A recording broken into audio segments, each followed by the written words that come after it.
rasa cinta yang menentukan saya.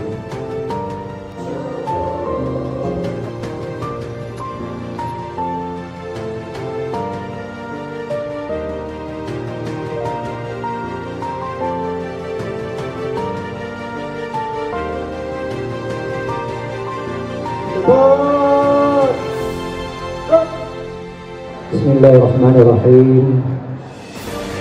Assalamualaikum warahmatullahi wabarakatuh. Hari ini adalah hari yang ke-79 kali bangsa ini memperingati Hari Guru tingkat nasional. Anak-anakku sekalian, kalau kamu hari ini menghormati gurumu, itu karena Allah Subhanahu wa Ta'ala. Kenapa kamu menghormati gurumu?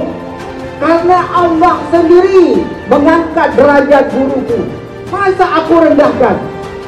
Selalu dibaca, yarfa'illahu alladhina amanu minkum walladhina utul ilma darajat. Allah Subhanahu wa Ta'ala mengangkat orang-orang yang berilmu dan beriman beberapa derajat. Allah angkat.